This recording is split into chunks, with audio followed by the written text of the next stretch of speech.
Hi everybody, I'm Courtney Hashi, cookbook author and blogger. Welcome back to my YouTube channel, Court of Kitchen, where salt, pepper, and spice makes everything right. Today I'm making a really fun and a lot of flavors that people tend to love. I'm making a sub, a chicken spinach artichoke sub. I mean, come on, who doesn't like that? So let me show you how this goes. It is quite simple, like most of my dishes.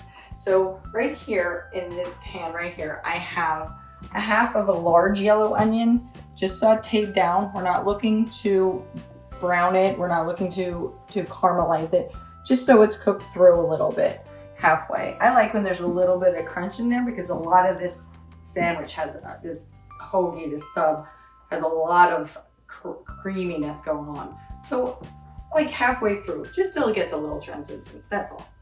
And then for the chicken, I use boneless, skinless chicken thighs. I used 4 for this. This will make around 4 subs. Now, all depends, of course, on how large your buns are, but it'll make about 4 subs, 4 pretty hearty subs. Now, all I do with the chicken breast is I trim. I like to use scissors or kitchen shears to just trim off that outside little bit of fat on the outside and then a little bit on the interior that's in there. The rest will render out as you roast it. 400 degrees for 25 minutes exactly on your sheet pan with a piece of foil. Donesville. That's what's sitting right here, and you want to let it rest for 5 minutes. This is what this is doing. So now we've got the onions going. I'm going to turn this so it's just, they're still warm. We want to keep them warm. We'll move on to the rest of the filling for the spinach artichoke. So for the artichokes, this is 15 ounce. This is a can of 14 ounce can of artichokes that I have drained. And as you can see, I've squeezed them dry over the sink. You want them to be very dry. I'm just going to chop them up coarsely. You can do them as big or little as you want. I don't think they need to be pulverized by any stretch. I think it's okay to just, give them a good chop. That's it. For me, that's good. So these are gonna go in with our chicken, but I'm gonna do it all at one time. So I'm gonna pull the chicken over and I'm gonna chop the chicken. So again, 4 chicken breasts. Now, this is how I like to do it. I think it's easiest. I just stack them. Why not stack them? A bias, I think, is best. A little bit against the grain for almost every meat. So on a bias. And I'm gonna do this in strips. I think it works out best. You can do chunks if that's what you want. I like strips. 1/4 inch, so something like that. So tender. I love chicken thighs. Yes, you can use chicken breast, of course. Just cook it accordingly. Make sure you don't overcook. It's so easy to overcook chicken breast. That's why I love thighs, because it's very, very forgiving. Okay, I think that looks good. Now I'm gonna use this guy to move all of this in with our onions. Okay, watch this go. I'm gonna put half of it on the floor. No, I won't.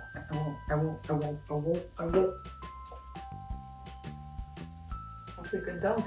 Not bad. Okay.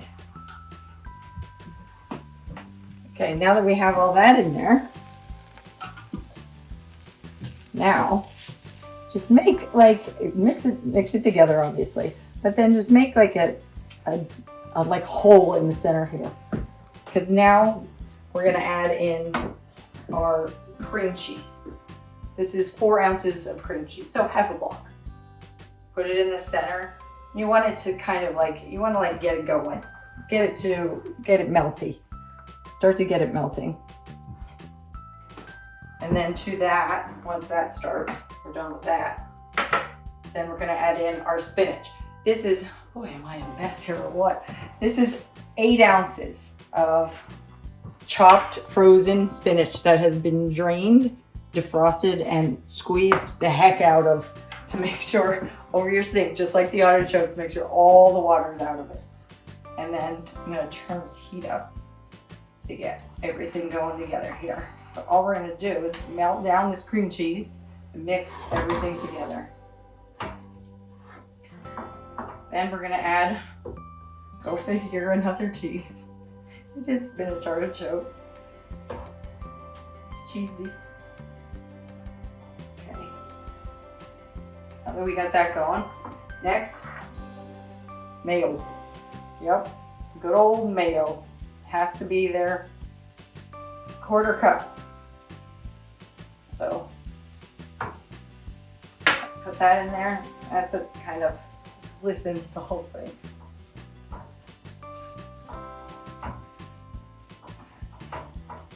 Now the onions are continuing to cook, and some of them are going over the edge. Can you move your arm? Of course. My arm was in the way. Sorry about that. Okay. Now this is coming together nice. Now, like I said, another cheese.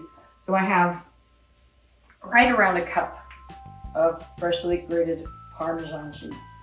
These are the typical cheeses that go in a spinach artichoke dip. And this is gonna get creamier and creamier as all these cheeses and cream cheese and everything comes together. You really could like pretty much stop right here and get a fork or a spoon and just eat this. Could you move your arm? There I go again. I keep I'm messing up. Okay.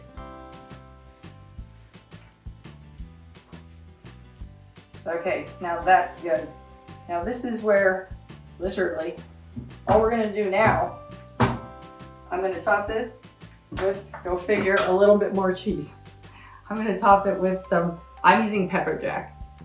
This would be considered about 1/2 cup. You can grate it, I sliced it. I'm using pepper jack because I love spice.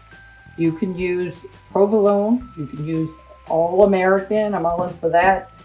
You can use sharp cheddar, whatever you like. So what I'm gonna do is top this, as you can see, and I'm gonna let this just cook. I'm gonna tent it. If you have a lid for your large skillet, you can use the lid.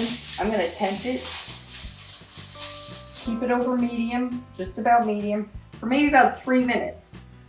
All we're doing is making sure everything is warm together and that the cheese melts on top. And when we come back, I'll just stick it on the buns and we'll be ready to go.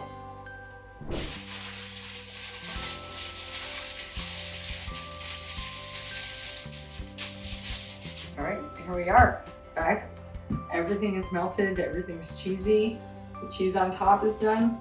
One thing I was remiss to mention, the obvious, on the, after I put in the artichoke and the spinach and the cream cheese and everything, I also put in a 1/2 teaspoon of both granulated onion, granulated garlic, and red chili flake. If you don't like red chili flake, you can leave it out, but I suggest you put in at least a little bit. Sorry for not mentioning that. Okay, so now I'm gonna just pile this in a hoagie roll. Sub roll, hoagie, sub, grinder, whatever you call these guys. Doesn't matter, it's all good. Okay, let me turn this off. This doesn't need to be on anymore. Look at this. This is crazy good. Look at that. I mean, if you like spinach artichoke dip, oh gosh, how could you not love it in a hoagie? Now this is a pretty big roll. If you're using smaller rolls, you can feed 4. To this, probably about 3, I would say. And I'm just gonna serve it. I mean, you could put a salad on the side of this, but that seems like it'd be kind of ridiculous. So I'm just gonna put it with some crunchy chips, because everything in here is kind of creamy and cheesy. And I love to top on some banana peppers. You can use the mild or hot. You don't have to use them at all if you don't want, but I like that it cuts through all the creaminess. I love them on this kind of sandwich, this kind of stuff. Then I'll cut it in half and then I'll give it a taste. Now I use a very soft roll for this. So I didn't hollow out the roll because it's so soft. You don't need to do that. If you use a harder roll, don't go too hard with this. It doesn't really work as well. Then you want to clean it out. what I really want to do more than anything is give this a taste. That is steamy hot. Really steamy hot. Okay, let me give it a good taste.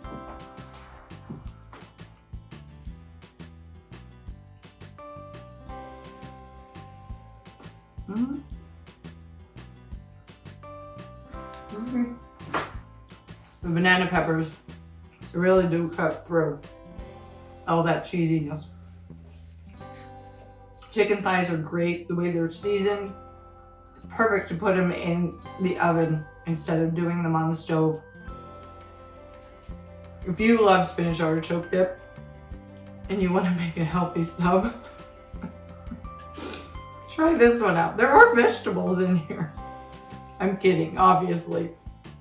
This is really, really good. So get in the kitchen and have fun making this. You saw how easy with this. You could get this done in literally 30 minutes, easy. And that, most of that time is just the chicken roasting in the oven. I mean, it's as simple as that. So seriously, get in the kitchen and make this for your family and friends. It's really delicious. And as you know, your likes, shares, and comments make me very happy. So please keep them coming, and I'll continue to share fun dishes like this with you. If you haven't subscribed already, please do. I love it.